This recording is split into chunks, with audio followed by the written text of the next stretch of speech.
Good day, it's Althea from the Bible in 1 Year. Today we spend time in Joshua chapters 7 to 10. Two important events happen in chapter 7. One of the Israelites deliberately disobeyed very specific instructions and took some of the bait for himself from Jericho, which God intended for his own treasuring. The second one is Joshua repeats the same plan after they successfully overcome Jericho. He sent spies into the land of Ai. The spies came back with the report that this is an easy battle. They don't even have to go with full force. Joshua failed to discuss this with God. He followed the plan of the spies. Both these two events brought the anger of the Lord over them in verse 10 to 12. And as a result, the men of Ai killed about 36 of the Israelites, and they had to flee for their lives. God teaches Israel that they deliberately disobey, they will have to face the consequences in verse 11.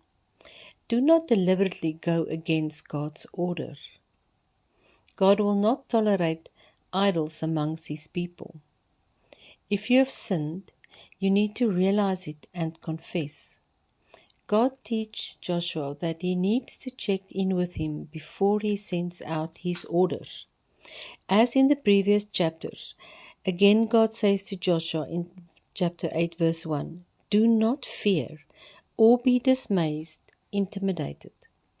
Take all of the men of war with you and send out. Go up to Ai. See, I have given the king of Ai and his people, his city, and his land into your hand. Note again, God said, I have given. It's already done. You just need to add the steps to it. This time, Joshua listened to the word of God. God gives him a strategy, a war plan to overtake Ai.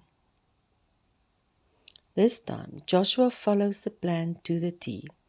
He gives detail about the plan and makes sure everyone understands exactly what he must do.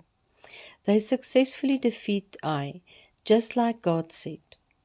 This time, God allows them to take the spoil for themselves. The key here is the first fruits, the best belongs to God. Thereafter, you get yours. The time Joshua built an altar and sacrificed peace offerings to the Lord, verse 29 to 31. Joshua read the law book of Moses to the people. Joshua made sure that he honors God for their success, and he made sure the people hear the word of God. Soon the testimony of what God did for them go before them. Chapter 9 verse 2. The Gibeonites realize that they are next in line. They lied to the Israelites to get them to make a covenant with them. Again, the Israelites sinned before God. They foolishly did not ask for the counsel of the Lord in verse 15. Soon after they realized that Gibeon tricked them into a covenant with them, Joshua learns another valuable lesson. If you are called by God, the enemy will fear you and will do anything to deceive and trick you into sin. The other cities realize that Israel is coming for them to overtake them one by one. To give themselves a chance to stand before Israel in battle, they all decided to join in battle against Israel. Chapter 10 verse 4. You see, if you stand in obedience of God, you will make an impact. The enemy will notice you and join forces to try and overcome you. But if God orders, he will also provide for the calling. I read for you verse 8. The Lord said to Joshua, do not fear them, because I have given them into your hand. Not one of them shall stand before you. Then God gives Joshua a war plan to fight the 5 cities that joined forces together against them. Joshua again followed the plan to the T. and again made sure everyone understands and obeys.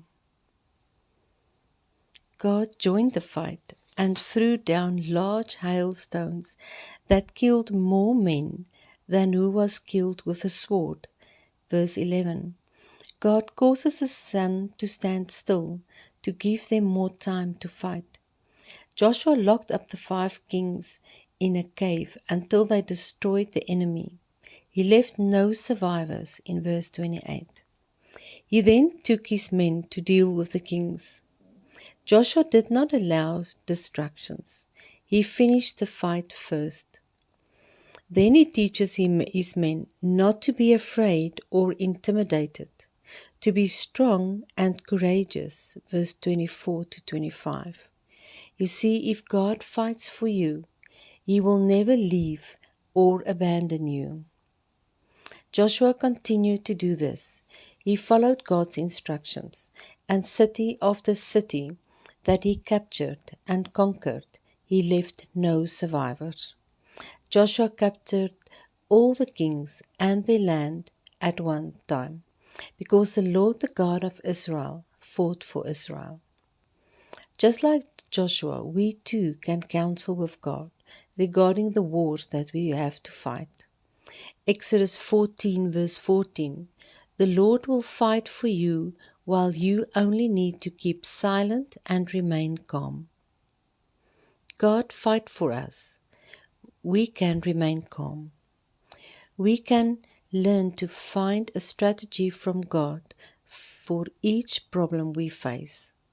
God already gave us the victory. It's a done deal. We only need to add obedience to it and take the steps. May you conquer each and every problem that you need to face with victory. Be blessed. Goodbye.